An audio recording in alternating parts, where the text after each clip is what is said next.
Pria ini melihat tumpukan jasad yang ditimbun di stadion. Orang-orang yang terjangkit penyakit misterius disatukan di stadion tersebut dan dibakar. Apa yang sebenarnya terjadi di balik ini semua? Dan inilah The Flu.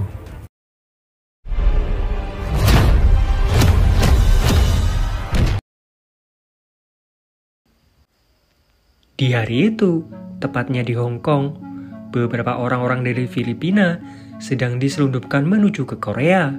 Mereka dimasukkan ke sebuah kontainer. Ada salah satu di antara imigran gelap ini yang terlihat sakit.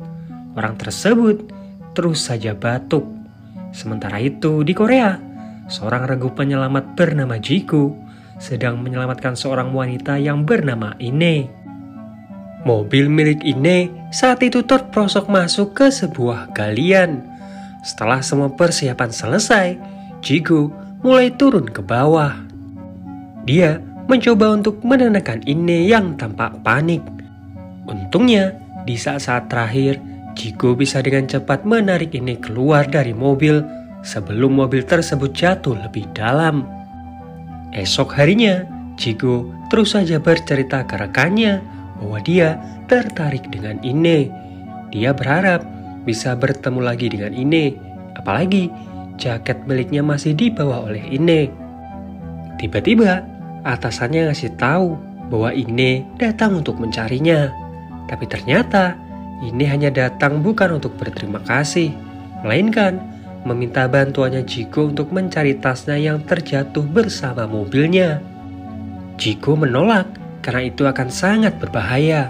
Ine pun kesal dan ingin mencari tasnya sendiri. Jigo pun mencoba mencegahnya dan hal itu membuat Ine terjatuh hingga terluka. Akhirnya, Ine pun pergi sambil terus menggerutu. Di tempat berbeda, dua orang pria sedang membuka kontainer berisi imigran dari Hong Kong kemarin. Mereka bernama Byung-woo dan juga Ki. Tapi saat dibuka, cairan aneh muncul disertai bau busuk. Tidak terdengar suara satu pun dari mereka. Karena penasaran, dua orang ini mencoba untuk mendekat. Tapi ternyata mereka semua sudah tewas. Karena panik, HP milik Byung-woo malah terjatuh. Tiba-tiba, salah seorang yang selamat mengagetkan mereka. Akhirnya, imigran yang selamat itu pun dibawa oleh dua orang kurir ini. Mereka berdua lalu berhenti di sebuah rest area. Imigran yang selamat ini nampak panik, apalagi ketika melihat mobil polisi. Saat akan pergi, Byung-woo terlihat pucat dan terus-terusan batuk. Tiba-tiba, imigran gelap itu kabur karena ketakutan. Nah, Byung-woo yang sakit memutuskan untuk pergi ke apotik untuk membeli obat. Tapi di sini, dia terus-terusan batuk dan menyebarkan virus-virusnya ke orang-orang di sekitar. Sementara itu, di rumah sakit, Ine yang merupakan seorang dokter dimarahi habis-habisan oleh atasannya karena dia menghilangkan data disertasinya. Itulah alasan kenapa Ine ini bersikeras untuk mencari kembali tasnya yang terjatuh karena data miliknya ada di tas itu. Di waktu yang sama, Jigo memutuskan untuk mengambil kembali tas milik Ine. Di dalam tas tersebut terdapat sebuah HP. Tiba-tiba seseorang menelpon. Ternyata yang menelpon adalah anaknya Ine yang bernama Miru. Jigo langsung menemuinya dan menyerahkan tas milik Ine. Miru meminta kartu nama dari Jigo sebelum dia pergi. Jigo di sini agak kecewa karena ternyata wanita yang disukainya sudah menikah dan memiliki seorang anak. Di sebuah bis, seorang pria terus saja batuk-batuk dan menyebarkan virus ke semua penumpangnya. Di sisi lain, seorang murid juga mengalami batuk-batuk dan menyebarkan virusnya ke seluruh murid di kelas. Di waktu yang sama, kurir yang batuk-batuk tadi mulai muntah darah. Sore harinya, Ine yang baru saja pulang sangat senang karena tas miliknya berhasil ditemukan. Miru lalu cerita bahwa paman Jigo lah yang mengambilkan tas milik ibunya itu. Tiba-tiba, Ine mendapatkan telepon dari rumah sakit yang bilang bahwa ada pasiennya sepertinya terkena virus misterius. Dan Ine diminta untuk segera kembali ke rumah sakit.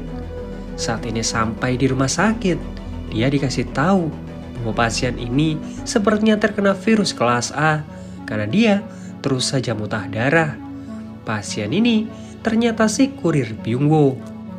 Ine menemukan HP milik Byung-woo. Setelah diperiksa, para dokter berasumsi bahwa virusnya ini sudah dibawa oleh seseorang di dalam kontainer. Dan jika dilihat dari ciri-cirinya, Ine yakin bahwa virusnya adalah flu burung. Ine lalu mencoba untuk meminta keterangan dari Ki. Ine menjelaskan bahwa Byung-woo sepertinya terkena sebuah virus dari orang-orang yang tewas di kontainer. Ki nampak panik. Dia mencoba untuk melarikan diri. Keadaan darurat terjadi. Byung-woo dalam keadaan kritis. Ine berteriak ke Ki bahwa bisa saja dia juga sudah terinfeksi virus yang sama. Ki langsung menerobos masuk melihat keadaan adiknya. Ki terus saja memberontak. Hal itu membuat cairan serta darah dari Byung-woo berceceran kemana-mana. Sementara itu, Miru yang mencoba mencari kucingnya hampir saja tertabrak mobil. Untungnya, si imigran gelap bisa langsung menyelamatkannya. Si imigran meminta Miru untuk menjauh karena dia saat ini sedang sakit. Tapi Miru yang kasihan terus saja mencoba untuk mendekat dan memberikannya makanan. Imigran gelap itu pun memperkenalkan diri. Dia bernama Munsai. Munsai mulai batuk-batuk. Miru yang melihatnya meminta Munsai untuk tetap di sana dan dia akan mencari bantuan.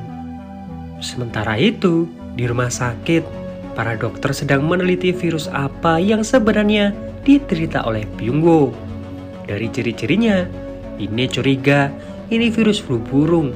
Cuma penyebarannya sangat cepat. Tiba-tiba, beberapa pasien datang ke rumah sakit dengan gejala yang sama. Tentu, hal itu membuat mereka semua sangat kebingungan. Sementara di luaran sana, beberapa orang sudah menunjukkan gejala batuk-batuk. Polisi lalu melapor tentang penemuan kontainer yang dilaporkan oleh Ine tadi. Mereka langsung bergegas ke TKP. Ketika kontainernya dibuka, puluhan tikus keluar dari sana. Hal itu membuat mereka harus membakar jasad-jasad yang ada di dalam kontainer tersebut.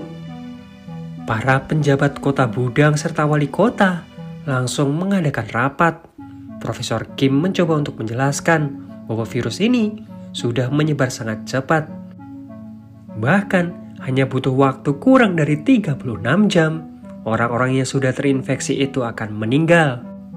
Mereka masih belum menemukan sumber penyebaran pertamanya di mana. Yang jelas, virus ini menyebar cepat seperti pandemi. Satu-satunya hal yang bisa dilakukan saat ini untuk menghentikan penyebarannya adalah membumi hanguskan kota Budang. Kembali ke Miru, dia meminta bantuan dari Jigo. Tapi ketika Jigo datang, Munsai sudah tidak ada di sana. Bingung harus mencari kemana, Jigo memutuskan untuk makan dulu. Nah, di saat makan ini, Miru cerita bahwa ayah dan ibunya sudah bercerai. Ayahnya pergi ke Amerika, meninggalkan mereka berdua. Mendengar hal itu, Jigo sangat senang. Jadi dia ada kesempatan lagi untuk mendekati Ine. Tiba-tiba, Miru mulai batuk-batuk. Badannya seakan lemas. Kembali ke rapat, wali kota Choi tidak setuju dengan ide untuk membumi hanguskan kota Budang. Setidaknya ada 460.000 orang di Budang. Profesor Kim bilang bahwa Budang ini hanya 15 km dari Seoul. Jika tidak dihentikan sejak dini, maka akan memakan korban yang jauh lebih besar. Wali kota pun pamit pergi karena rapat ini terasa konyol untuknya. Tapi tiba-tiba ini datang. Dia melaporkan ke Profesor Kim bahwa ada yang selamat dari kontainer tersebut. Di luaran sana, orang-orang yang tadinya batuk-batuk mulai pingsan satu persatu. Kembali ke Jigo, Dia mulai merasa aneh melihat orang-orang di sekitarnya yang mulai batuk-batuk. Bahkan ada satu orang ibu-ibu yang hampir terjatuh dari eskalator karena pingsan. Untungnya, Jigo berhasil menyelamatkannya. Tapi ibu-ibu itu tiba-tiba kejang-kejang sambil memuntahkan darah. Sementara di ruang rapat, ini menunjukkan video dari HP-nya Byung-woo yang menunjukkan ada satu orang yang selamat. Wali kota lalu mendekat.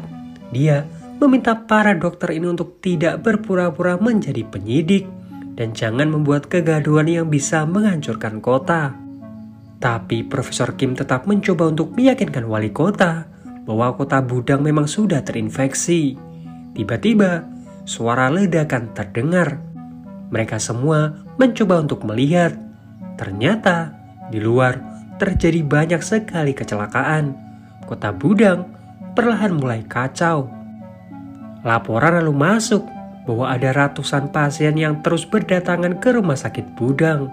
Keadaan saat ini sangat kritis. Orang-orang di ruang rapat yang mendengarnya langsung mencoba menghubungi keluarga mereka masing-masing agar bisa langsung dievakuasi. Di tengah kekacauan itu, Jigo kehilangan Miru.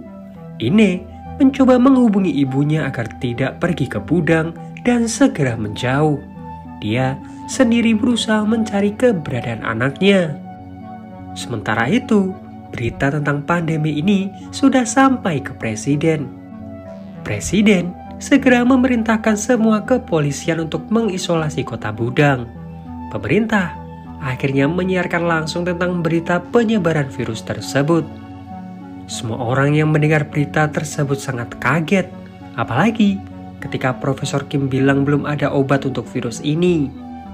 Dan kemungkinan akan ada setidaknya 10.000 orang yang tewas nantinya. Kekacauan pun mulai terjadi. Semua orang langsung menyerbu supermarket dan langsung mengambil semua persediaan makanan yang ada. Di tengah kekacauan itu, Ine dan juga Jigo berpencar untuk mencari keberadaan Miru. Untungnya, Miru berhasil diketemukan. Polisi tiba-tiba datang dan memblokade supermarket tersebut. Kerusuhan semakin parah.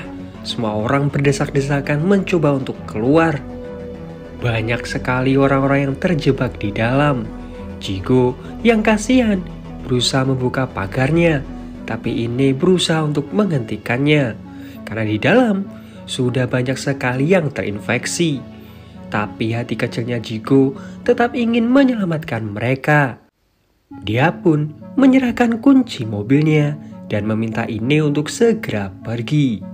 Ine pun langsung bergegas pergi. Tiba-tiba rekannya Jigo datang dengan membawa beberapa alat pemotong besi. Sementara itu, Ine sampai ke rumah sakit dan berencana pergi menggunakan helikopter. Tapi salah seorang petugas melihat Miru yang batuk-batuk. Hal itu membuat Miru dilarang untuk menaiki helikopter. Kota Budang diisolasi penuh.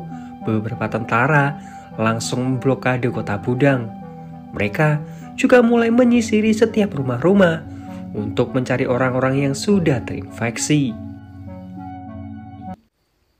Orang-orang yang masih belum terinfeksi dikumpulkan jadi satu tempat. Mereka mulai dipilih satu-satu. Jika ada yang menunjukkan gejala, akan langsung dikeluarkan dari ruang karantina. Profesor Kim juga memberikan arahan untuk menemukan keberadaan Moonsai, karena dia satu-satunya yang selamat dari kontainer tersebut. Jadi ada kemungkinan mereka bisa membuat antibodi darinya. Tim penanggulangan bencana mengadakan rapat. Profesor Kim tidak setuju dengan ide mengkarantina semua orang yang ada di Budang. Karena dengan begitu, virusnya akan dengan mudah menyebar dari satu orang ke orang yang lain. Wali kota Choi meminta Profesor Kim untuk meninggalkan ruang rapat. Sementara itu, Ine melihat ruang merah di telinga anaknya. Ine yakin bahwa anaknya sudah terinfeksi, tapi dia mencoba untuk memasukkan anaknya ke ruang karantina. Saat ada seseorang yang mulai muntah darah, Ine meminta Miru untuk menyelinap masuk ke dalam. Di dalam terjadi perdebatan karena mereka semua disatukan di tempat yang memang tidak layak. Bahkan tidak ada toilet di sana. Ketua pasukan bernama Goguan berusaha melerai mereka. Goguan pun mengenali Jigo dan juga rekannya. Dia bilang akan merekrut mereka berdua untuk membantu jika hasil tesnya negatif. Sementara itu, Ine semakin panik karena ruam-ruam di tubuh anaknya semakin jelas. Rekannya Jigo yang baru saja datang cerita bahwa ada rumor yang mengatakan orang-orang yang terinfeksi di sana akan dibunuh. Ine yang mendengarnya jadi tambah panik.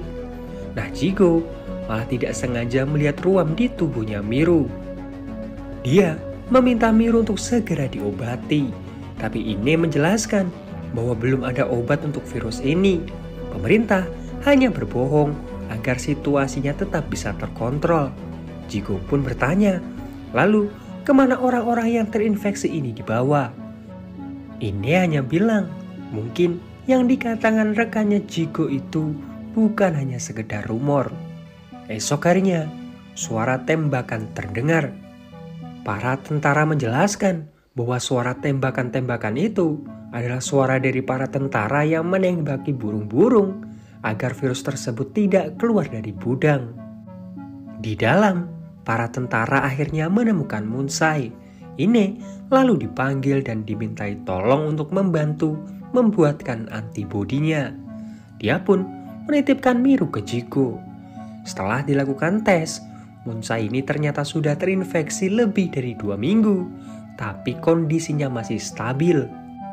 Mereka pun akhirnya berhasil membuat serumnya, dan serum tersebut disuntikan ke Munsai.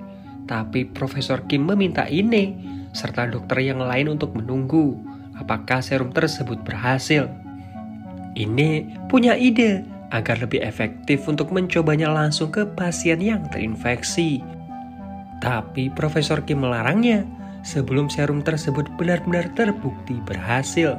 Karena jika asal-asalan memberikannya ke orang yang terinfeksi, bisa jadi virusnya malah berevolusi jadi lebih ganas. Niatnya, Ine sebenarnya ingin memberikan serum tersebut ke anaknya, agar anaknya bisa secepatnya disembuhkan. Malam harinya, Ine mendapatkan kabar bahwa anaknya akan diambil karena hasil tesnya menunjukkan positif. Ine berusaha membawa anaknya pergi dengan menyembunyikannya di balik selimut. Tiba-tiba, beberapa tentara datang dan mencarinya. Tapi karena mereka hanya tahu dari nomor identitasnya, Jigo langsung bertindak cepat dengan menukar nomor identitas Miru dengan miliknya. Jigo langsung dibawa pergi ke ruang karantina bersama orang-orang yang terinfeksi lainnya. Di sini, Ki terus-terusan berusaha kabur dan mencari Munsai untuk membalaskan kematian adiknya. Sementara itu, Presiden Korea membaca laporannya. Ada banyak sekali orang-orang yang sudah diisolasi lebih dari 48 jam dan tidak menunjukkan tanda-tanda terinfeksi, tapi masih berada di barak-barak isolasi. Pak Menteri dan juga Wali Kota Choi bilang akan sangat berbahaya jika langsung membiarkan mereka keluar dari gudang. Tapi Presiden bilang bahwa pemerintah sudah berjanji jika mereka tidak menunjukkan gejala, mereka diperbolehkan pergi. Profesor Kim setuju dengan pendapat Presiden, apalagi diketahui ada lebih dari 23.000 orang yang tidak terinfeksi, tapi masih berada di barak-barak isolasi. Pak Menteri mencoba untuk menenangkan Presiden dan menjelaskan bahwa ini semua demi keamanan negaranya. Jika mereka harus mengorbankan warga gudang, maka mereka akan melakukannya.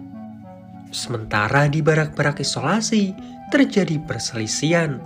Para korban-korban ini sudah lebih dari 48 jam di sana, tapi tidak ada kepastian kapan mereka boleh meninggalkan barak-barak isolasi ini. Di tengah kekacauan itu, keadaan Miru semakin memburuk. Ini pun memutuskan membawa Miru untuk menemui Munsai.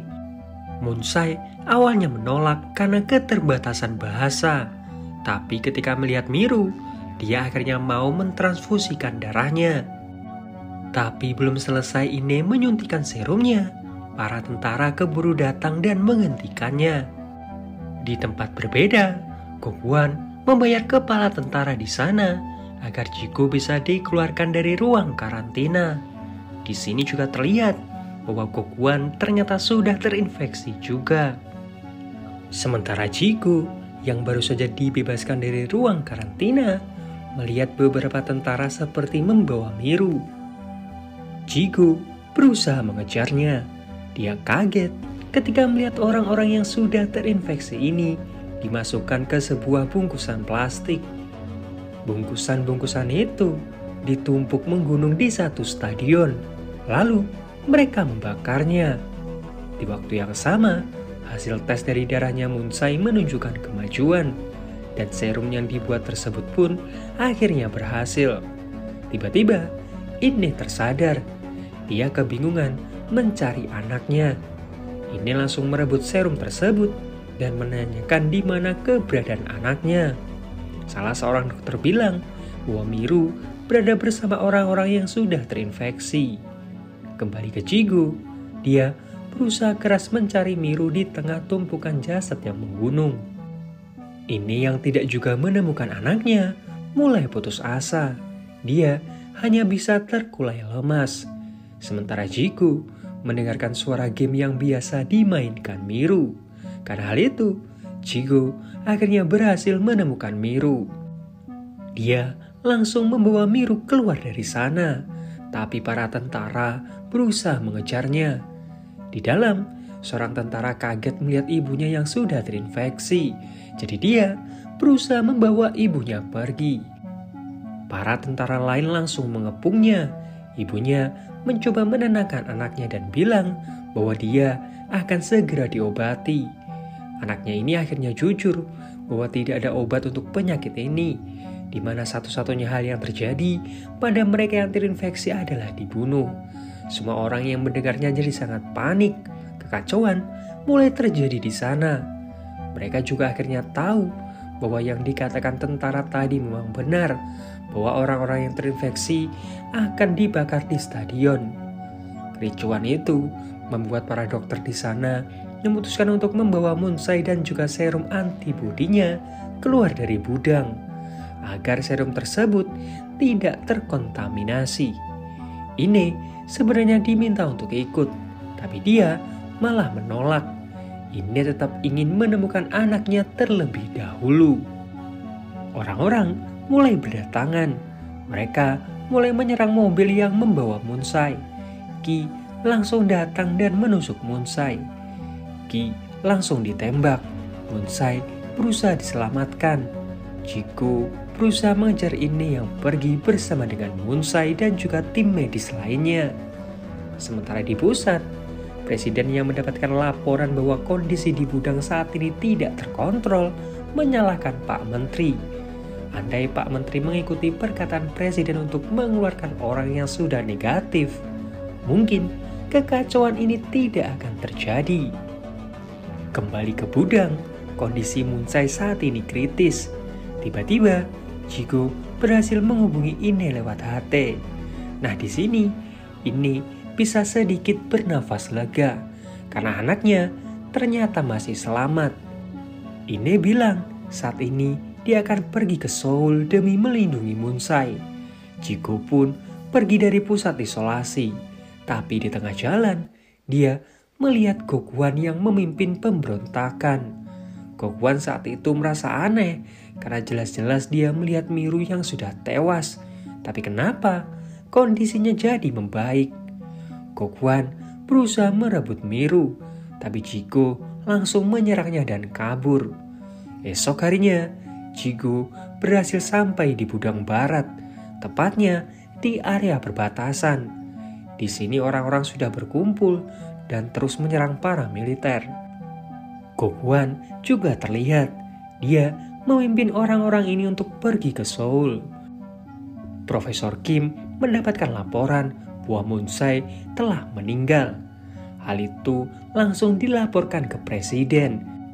Dan Presiden hanya bisa tertunduk lemas, seakan dia pasrah akan semua yang terjadi. Tapi Inne ingin kembali ke gudang dan menyelamatkan anaknya.